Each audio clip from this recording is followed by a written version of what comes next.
Hello friends, welcome to கோல் சமையல். இன்றைக்கி நம்ம கோல் சமையல் சேனலில் கோவக்காய் மசாலா வதக்கல் எப்படி செய்யலான்றதை பார்க்கலாம். கோல் சமையல் சேனலை சப்ஸ்கிரைப் பண்ணிக்கோங்க. பக்கத்தில் இருக்க ஆல்ன்ற பெல் ஐகானை கிளிக் பண்ணிக்கோங்க ஃப்ரெண்ட்ஸ். அப்போ தான் நான் போடுற வீடியோ உடனே உங்களுக்கு நோட்டிஃபிகேஷனில் வரும். இந்த கோவக்காய் மசாலா வதக்கல் எப்படி செய்யலான்றதை பார்க்கலாம். 1/4 கிலோ அளவுக்கு கோவக்காய் எடுத்திருக்கேன். அதை எல்லாத்தையும் நல்லா சுத்தமாக கழுவிடலாம். கழுவுனதுக்கு அப்புறமா இந்த மாதிரி ரவுண்டாக பொடிசாக கட் பண்ணி எடுத்துக்கலாம். ஒரு கடாயில் கோவக்காய் வதக்கலுக்கு தேவையான அளவு ஆயில் எடுத்துக்கலாம். ஒரு 1/2 குழிக்கரண்டி நல்லெண்ணெய் நான் எடுத்திருக்கேன். இது கூட கடுகுளுந்தம் பருப்பு 1/2 ஸ்பூன் சேர்த்துக்கலாம். சோம்பு 1/2 ஸ்பூன் சேர்த்துக்கலாம். சின்ன வெங்காயம் 1 கைப்பிடி அளவு எடுத்துக்கலாம். எடுத்துட்டு நல்லா பொடிசாக கட் பண்ணி வச்சுக்கலாம். இப்போ இதையும் எண்ணெயில் சேர்த்துடலாம். கோவக்காய் மசாலா வதக்கலுக்கு சின்ன வெங்காயம் சேர்த்து செய்யும்போது டேஸ்ட் ரொம்ப சூப்பராக இருக்கும். ஒரு கொத்து கருவேப்பிலை சேர்த்துக்கலாம். நம்ம சேர்த்துருக்க சின்ன வெங்காயம் லைட்டாக வதங்கினா போதும். பச்சை வாசனை போகிற வரைக்கும் வதக்கி விட்டுக்கலாம். கோல் சமையல் சேனலை சப்ஸ்கிரைப் பண்ணிக்கோங்க. பக்கத்தில் இருக்க ஆல்ன்ற பெல் ஐகானை கிளிக் பண்ணிக்கோங்க ஃப்ரெண்ட்ஸ். இஞ்சி பூண்டு பேஸ்ட் 1 ஸ்பூன் சேர்த்துக்கலாம். சேர்த்துட்டு பச்சை வாசனை போகிற வரைக்கும் நல்லா மிக்ஸ் பண்ணிடலாம். பொடிசாக கட் பண்ணி வச்சுருந்தோம் இல்லையா கோவக்காய், அதை எல்லாத்தையுமே எண்ணெயில் சேர்த்துடலாம். கொஞ்சமாக உப்பு சேர்த்துக்கலாம். கோவக்காயை உப்பு சேர்த்து வதக்கும் போது சீக்கிரமாகவே வதங்கிடும். அதுக்காக கொஞ்சமாக உப்பு சேர்த்துட்டு 2 நிமிஷத்துக்கு எண்ணெயிலே நல்லா வதக்கி விட்டுக்கலாம். பழமான சின்ன தக்காளி பழமாக ஒன்று எடுத்து பொடிசாக கட் பண்ணிவிட்டு அதை இது கூட சேர்த்துடலாம். அதிகமாக தக்காளி பழம் சேர்த்துட வேண்டாம். ஏன்னா கோவக்காயை நமக்கு லைட்டாக புளிக்கிற மாதிரி தான் இருக்கும். இந்தளவு சின்ன பழமாக ஒன்று பொடிசாக கட் பண்ணிவிட்டு சேர்த்துக்கலாம்.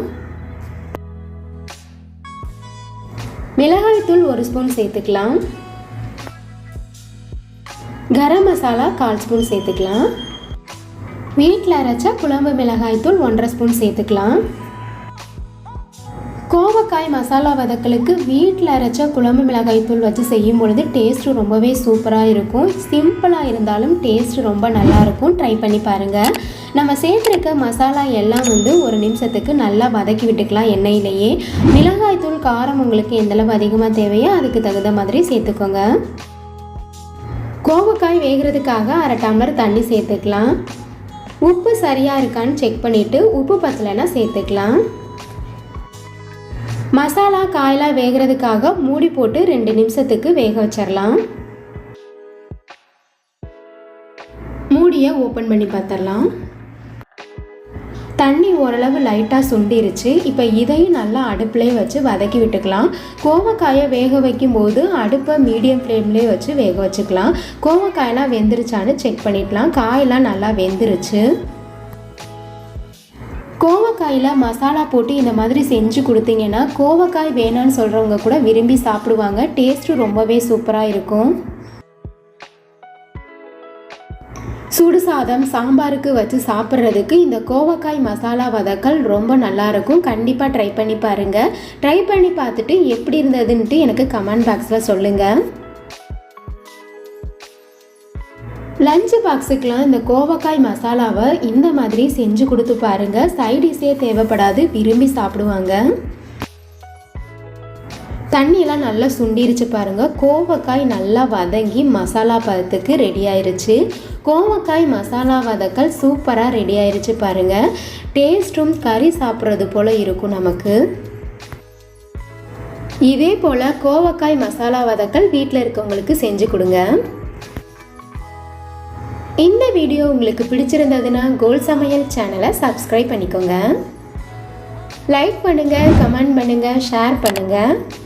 பக்கத்தில் இருக்க ஆல்ன்ற பெல் ஐகானை கிளிக் பண்ணிக்கோங்க ஃப்ரெண்ட்ஸ். அப்போ தான் நான் போடுற வீடியோ உடனே உங்களுக்கு நோட்டிஃபிகேஷனில் வரும். Thank you friends.